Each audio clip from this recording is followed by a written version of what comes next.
In this lesson, we're going to take a look at where we left off with Newton's second law of motion. And we have the summation sign here, which means take all the forces that are acting on an object and add them all up. Let's see if there's a winner. And if there is a winner, how much does it win by? That's what we call the net force. And a net force is going to produce acceleration. We already know there are three ways to accelerate: speeding up, slowing down, or changing direction. And then the amount of acceleration that we get is inversely dependent on what the mass of the object is. Now, an interesting aside, we're going to start confronting some misconceptions here, and I'll just share with you where some of the origins of the misconceptions come from. If we look at the SI system of units, we have kilograms for mass, newtons for force. Kilograms tell us how much stuff is there. So when I'm interested in like a quantity of something, it's really it's the mass that I'm interested in. But force is a push. It's a push or a pull. And oftentimes we have this thing called gravity around.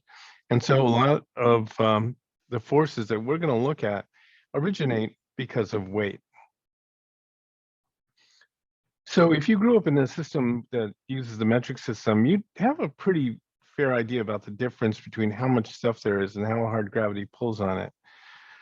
But the pull of gravity is the same everywhere on the surface of the Earth. So it becomes really easy to confuse the two. If we go with the imperial units, pounds, we often convolute pounds with both things. So if I'm interested in getting some bird seed and I want an amount, I'll say, can I have so many pounds of bird seed? But the birds don't care about what it weighs. They just want to know how many seeds are there. So we confuse pounds all the time with amount of stuff and the strength of a push or a pull. So it's going to take us a little while to make sure we have that separation clear. Now, as we move on to apply, so the force of gravity depends on how much stuff you have, for sure, but also depends on what planet you're on. And here on Earth, this value for G is 9.8. Yes, this is the same G that we had when we were doing free fall problems, projectile problems with gravity. But this is interesting because when we look at this definition, we can almost rewrite G as having different units. Because in this definition, it looks like the units are newtons per kilogram, which implies that there's something special about a location that if you put a mass there, it will feel a force. But there's something there even when the mass is not. And that's the origin of something we call a field. So a field is a property of space, such that when you put something in that space, it's going to feel a force. Now, because of gravity, we also have another common force that shows up called the normal force. This is a supporting force. And normal is meant to be in terms of geometry. Normal means perpendicular. So anytime two objects, one rests on the other, there's always a supporting force and it's always perpendicular to the surface. And that's why we call it the normal force. And the normal force is important for us too to understand friction. I'm going to hop over these really quick. Because in our model for friction, friction depends on the normal force, how hard these two surfaces press together, but also depends on the material. And so when we have things like properties of materials, we just kind of lump them into a constant, and hopefully we can define that constant for a range of materials. But in this case, it depends on both materials, the sliding and the slidey, I guess. Is that, I don't know if that makes sense. So we have two different coefficients of friction. One is static and one is kinetic.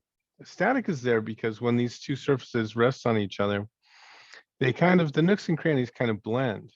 And so it can take a little extra force to sort of get it out of there.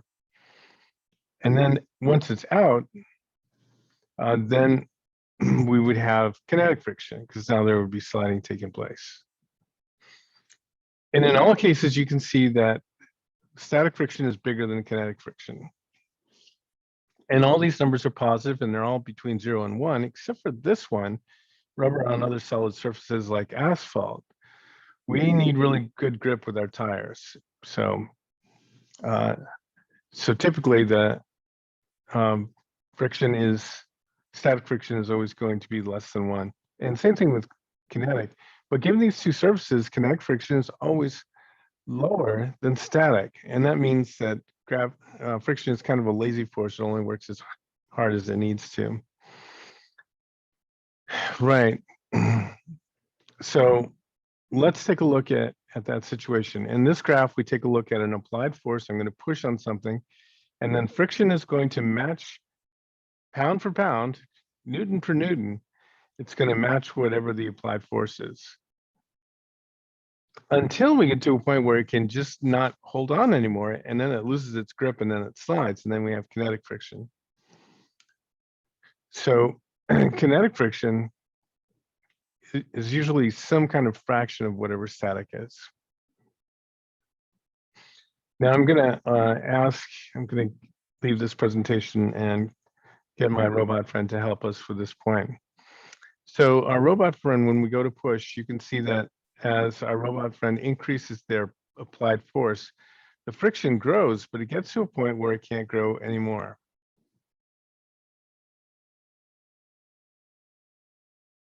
And here we go. So my force vector is in orange, right where the cursor is, and then friction is red. And then when I take our little robot guy away, then you can see there still is friction, and it makes it the box slow down. Let's reset and let's see what happens when we put some more people on it.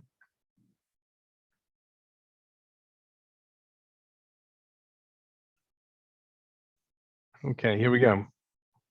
So we've got, let's look at some of the values. Okay, so now we have 130 kilograms.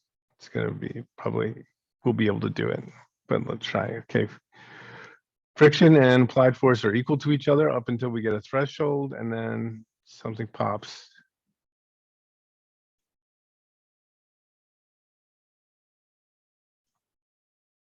Okay. Great. And our friend is slowing down again. All right, let's reset and let's try one more time. So again, with extra mass, it's going to increase friction because the force of contact in between these two is going to get greater. So I put the fridge up there.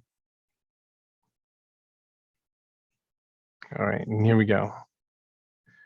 Okay, he's pushing, friction is pushing back. He needs rest. So it's going to go get a drink of water, but as you can tell, friction only pushes as hard as it needs to.